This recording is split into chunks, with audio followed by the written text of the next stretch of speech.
ہم نے دیکھا کہ جن لوگوں کی سوچ پازیٹو ہوتی ہے دنیا میں وہی کامیاب انسان ہوتے ہیں. جتنے کامیاب انسان گزرے یہ سب کے سب وہی تھے جو پازیٹو تھنکنگ رکھنے والے تھے. چاہے کافر تھے چاہے مسلمان تھے، اس کا کوئی فرق نہیں.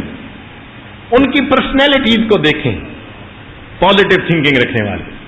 نیوٹن کے بارے میں مشہور ہے کہ جب اس نے لاز آف موشن کو دریافت کر لیا تو بڑا خوش ہوا کہ بھئی میری محنت کام آ گئی.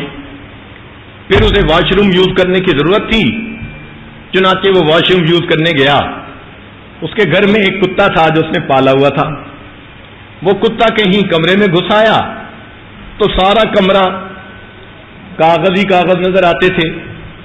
آپ نے کبھی ڈاکٹرز کی گاڑی دیکھی ہو یا انجینئر کی گاڑی دیکھی ہو تو آپ کو آسانی سے اندازہ ہو جائے گا، دائیں بائیں آگے پیچھے آپ کو سب یعنی پیپر ہی پیپر نظر آئیں گے. ان کا کام ہوتا ہے پیپر سے متعلق، لہذا ان کی گاڑیوں میں بھی پیپر آگے پیچھے. یہ تو تھا ہی سائنسدان. اب وہ جو کتا آیا تو ایک جگہ چراغ جل رہا تھا. وہ جب ایک جگہ سے دوسری جگہ جانے لگا تو چراغ جو گرا تو کمرے میں جتنے کاغذ تھے ان کاغذ کو آگ لگ گئی اور نیوٹن کے واپس آنے پر سب کچھ جل کے راکھ بن چکا تھا. اب جو باہر نکلا عام آدمی ہوتا تو وہ تو شوق میں چلا جاتا کہ میری محنت ضائع ہو گئی، مگر وہ گھبرایا نہیں. اس نے اتنا کہا اپنے کتے کو کہ تم نے میرا کام بڑھا دیا، اس سے زیادہ کچھ نہیں کہا. اور پھر اس نے اپنے کمرے کی صفائی کی اور پھر نئے کاغذ منگائے.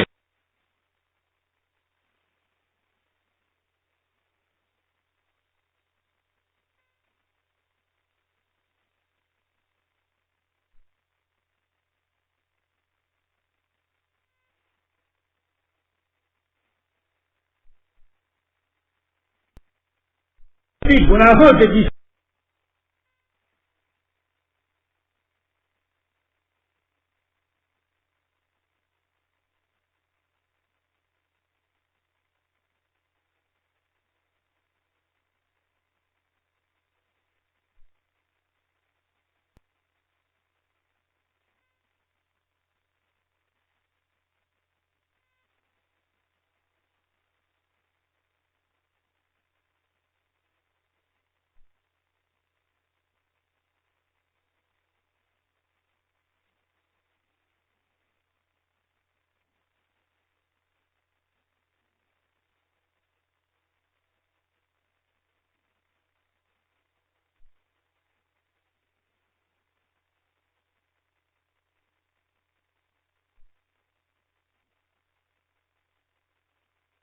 اور مشین کامیاب چلنا شروع ہوئی اور یہ آٹومیٹک مشین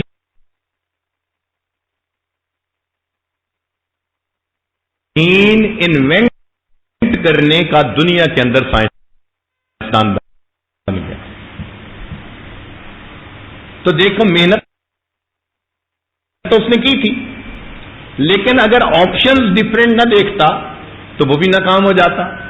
تو معلوم ہوا کہ انسان کو ایک تو پازیٹو تھنکنگ رکھنی چاہیے، اور اگر کام ایک طریقے سے نہیں ہو رہا تو اس کی آپشنز دیکھ لیں کہ دوسری آپشنز کیا ہیں. اگر آپ نے ایک بات کی اور بیوی کے سمجھ میں نہیں آ رہی تو وہی لفظ یوز کرتے رہنا کوئی ضروری تو نہیں ہے نا. آپ اس کو ذرا دوسرے لفظوں میں کہہ کے دیکھ لیں. ہو سکتا ہے کہ ان لفظوں میں آپ کہیں تو آپ کی بیوی کو وہ جلدی بات سمجھ میں آ جائے اور ایگری کر جائے کہ ٹھیک ہے ہم ایسے کر لیتے ہیں.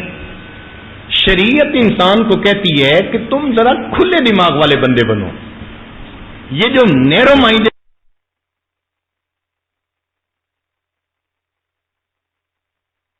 ہوتی ہے، یہ جو ایک چیز کے اوپر جم جانا، رف اینڈ ٹف بن جانا، یہ شریعت پسند نہیں کرتی. شریعت چاہتی ہے کہ تمہاری سوچ کے اندر دائرہ شریعت کے اندر رہتے ہوئے وسعت ہونی چاہیے. ہاں تم اپنے بھائی کو ایک بات سمجھانے سے اگر کافر ہو تو بات دوسری طرح سے سمجھاؤ. چنانچہ اگر ایک ٹیچر بچے کو سمجھا نہیں سکتا تو پتہ ہے وہ کیا کرتا ہے؟ وہ پھر جوتے اتارتا ہے کہ جوتے لگاؤں گا، تھپڑ لگاؤں گا۔ بھائی مار کی بجائے کیا ابھی تو بچے کو سمجھایا جا سکتا ہے، مگر چونکہ سمجھا نہیں سکتے تو پڑھانے والے کئی لوگ بچے پہ ہاتھ اٹھا لیتے ہیں۔ آج کی دنیا میں تو یہ کرائم ہے، ایسا ہرگز نہیں کرنا چاہیے، مگر چونکہ ٹیچر خود اتنا ایکسپیرینس نہیں ہوتا۔ ایک بات ذہن میں رکھنا، مارنے کے لیے استاد اس وقت ہاتھ اٹھاتا ہے جب وہ شکست تسلیم کر لیتا ہے کہ میں بچے کو زبان سے سمجھانے میں ناکام ہو گیا۔ جب ٹیچر نے شکست تسلیم کر لی کہ میں بچے کو میرے اندر اتنے گٹس نہیں ہیں کہ میں بچے کو زبان سے سمجھا سکوں، اب وہ ہاتھ اٹھانا شروع کر دیتا ہے۔ ورنہ تو بچے کو ذرا اچھے انداز سے سمجھائیں تو اگر ایک بات کو نہیں سمجھا تو وہ دوسری بات کو سمجھ لے گا۔ مثال دے کے سمجھائیں۔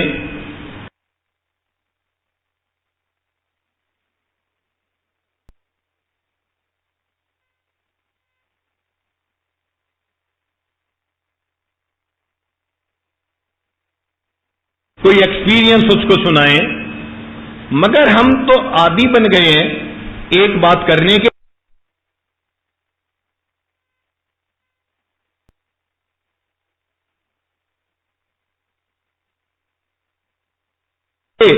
اگر وہ پوری نہیں ہوئی تو بس انسٹنٹینیسلی غصہ آ جاتا ہے، اور یہ غصہ انسان کی زندگی کی سب سے زیادہ نقصان دہ چیز ہوتی ہے۔ انسان کو اگر حیوان بنتے دیکھنا ہو تو غصے میں آتے ہوئے اسے دیکھ لو۔ وہی آدمی خوش تھا، کہہ کے لگا رہا تھا، ہنس رہا تھا، مسکرا رہا تھا، چہرے کے شگفتہ تھا، چہرے کے اوپر طمانینت تھی، وہی غصے میں آ گیا، ایسے اس کی آنکھیں، اس کا ایکسپریشن لگتا ہی نہیں کہ یہ انسان تھا۔ تو شریعت نے کہا پہلوان کون؟ صحابہ نے کہا جو دوسرے کو پچھاڑ دے۔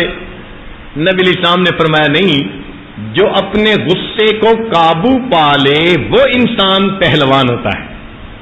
تو شریعت نے پسند کیا کہ انسان اپنے غصے پہ قابو پا لے۔ یاد رکھیں، سکسیسفل میرڈ لائف گزارنے کے لیے غصے کو قابو میں رکھنا یہ ایک بنیادی ضرورت ہوتی ہے۔ جن لوگوں کا غصہ قابو میں نہیں انہی کے گھر ٹوٹ جاتے ہیں۔ ایک نوجوان میرے پاس آیا، حضرت بس اچانک غصہ آ گیا اور میں نے غصے میں طلاق دے دی بیوی کو۔ میں نے کہا آج تک کوئی مثال دو کہ کسی نے خوش ہو کے بیوی کو طلاق دی ہو۔ بھئی دیتا تو غصے میں ہی ہے نا، مگر تم اتنے غصے میں آئے کیوں؟ چھوٹی چھوٹی باتوں پہ غصہ، کبھی کبھی تو اتنی چھوٹی باتیں کہ انسان حیران ہوتا ہے۔ چنانچہ ایک ملک میں ہمیں پتہ چلا کہ میاں اور بیوی دونوں پی ایچ ڈی ڈاکٹر،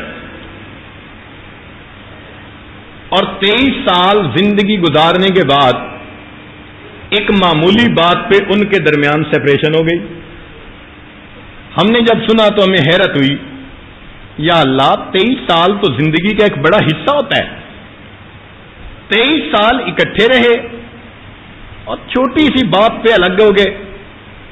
بات بھی بھلا کیا تھی کہ میاں صاحب ایک دن اٹھے تو ان کی صبح صبح میٹنگ تھی۔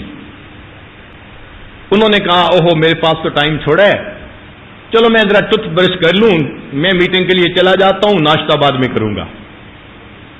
اب وہ جب ٹوتھ پیسٹ کرنے کے لیے آئے تو بچہ کوئی واش روم یوز کر رہا تھا، تو کچن میں چلے گئے، وہاں کے شیپ پہ کھڑے ہو کے انہوں نے ٹوتھ برش کر لیا اور چلے گئے۔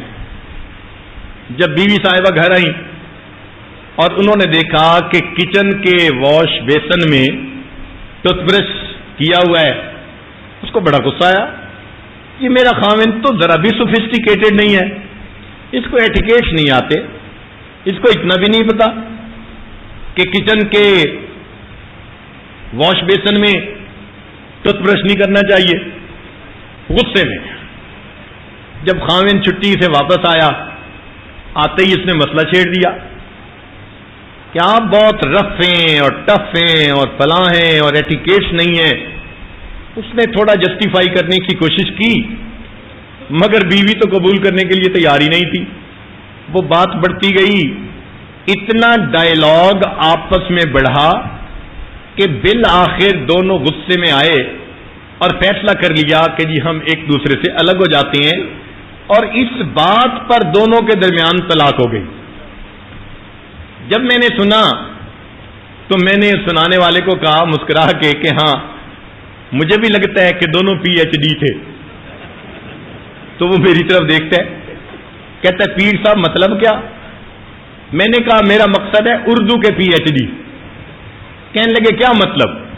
میں نے کہا پی ایچ ڈی پھرا ہوا دماغ. بھئی ایسے بندے کو تو پھر اردو کا پی ایچ ڈی کہنا چاہیے نا, کہ پھرا ہوا دماغ ہے بیچارہ. اتنی سی بات سے زندگی کا اتنا بڑا فیصلہ. مگر یہ سب غصے کے نقصانات ہیں کہ غصے کی وجہ سے انسان اتنے بڑے بڑے فیصلے کر پاتا ہے. اور اگر انسان کے اندر ٹالرنس ہو, پیشنس ہو, تو بہت کرائسس کے اندر سے بھی وہ گزر جایا کرتا ہے. چنانچہ کامیاب ازدواجی زندگی گزارنے کے لیے ٹالرنس کی اور پیشنس کی بہت ضرورت ہے. آپ کبھی درخت کو دیکھیں, ہم نے سرد ملکوں میں دیکھا ایک درخت پتے بھی ہیں, پھول بھی ہیں, پھل بھی ہیں, بھرا ہوا ہے پھلوں سے. سردیاں شروع ہونے لگتی ہیں, پھل بھی ختم, پھول بھی ختم, سارے پتے جھڑ جاتے ہیں, اور وہ درخت بالکل ایسے جیسے لکڑی گاڑی ہوئی ہوتی ہے. اس درخت کو پتا ہے میں پتوں سے محروم ہو گیا, پھولوں سے محروم ہو گیا, پھلوں سے محروم ہو گیا, اس لیے کہ موسم ناموافق آ گیا. اب مجھے اس ناموافق موسم میں صبر کے ساتھ ہر چیز کو برداشت کرنا ہے. وہ درخت کھڑا رہتا ہے, اس لکڑی نما درخت کے اوپر سنو پڑ رہی ہوتی ہے. جب چلڈ ایئر چلتی ہے تو -20 ڈگری سینٹی گریڈ کی ٹھنڈی ہوا اس کو لگ رہی ہوتی ہے, اور وہ درخت لکڑی کی طرح بالکل خاموش کھڑا رہتا ہے. 3 مہینے اس کو صبر دکھانا پڑتا ہے. 3 مہینے کے بعد نہ سنو رہتی ہے, نہ چلڈ ایئر رہتی ہے, پھر بہار شروع ہوتی ہے, موسم نارمل ہو جاتا ہے. اسی لکڑی نما درخت میں سے پھر سپراؤٹنگ شروع ہو جاتی ہے, پھر اس میں سے ٹہنیاں نکل آتی ہیں, پتے نکل آتی ہیں. اسی درخت کو اللہ تعالیٰ پھر پھول دے دیتے ہیں, اسی درخت کو اللہ تعالیٰ پھر پھلوں سے لاد دیتے ہیں. تو ہم انسان ہیں, ہم اس درخت سے اتنا تو سمجھنے کی کوشش کریں. ایک بچی کی شادی ہوتی ہے تو ابتدا میں اس کو ان لاز کے اندر جا کے سیٹل ہونے میں کچھ پرابلم ہوتے ہیں. اب اس موقع پہ اگر اس کو ماں باپ یہی کہیں کہ بیٹی یہ نئی جگہ ہے, تم ان کے دلوں کو ون کرو, تمہیں تھوڑا سا ٹائم لگے گا, ہمبلنیس سے اختیار کرو, خدمت کرو, محبت دو, پیار دو, اور اس بچی کو سمجھائیں کہ دیکھو ناموافق موسم میں درخت بھی تو اس طرح ہوتا ہے, اللہ اس کو بھی پھل دے دیتے ہیں. تمہارے ہاں بھی ماحول ناموافق ہے, تھوڑے دن صبر کے ساتھ گزارو, یہ سارے لوگ تم سے محبت کرنے لگ جائیں گے. ہم نے دیکھا کہ ابتدا میں ان لاز کو جو برا رویہ تھا وہ بچی کے صبر کی وجہ سے اتنا اچھا ہوتا ہے کہ گھر کے سارے ڈیسیژن وہ پھر اسی بہو کے ذمہ لگا دیتے ہیں. اور کئی جگہوں پہ دیکھا کہ ذرا سی بات پہ ادھر کے پیرنٹ ادھر کے پیرنٹ آپس میں الجھنا شروع ہو جاتے ہیں, چنانچہ نتیجہ یہ کہ بچوں میں طلاق ہو جاتی ہے. تو شریعت نے بتایا کہ سکسیسفل میرڈ لائف کے لیے ہمیں اپنے اندر پیشنس اور ٹالرنس پیدا کرنی ضروری ہے. اس کے بغیر زندگی کی گاڑی نہیں چلتی. لا الہ الا اللہ, لا الہ الا اللہ, لا إله إلا الله لا إله إلا الله لا إله إلا الله لا إله إلا الله لا إله إلا الله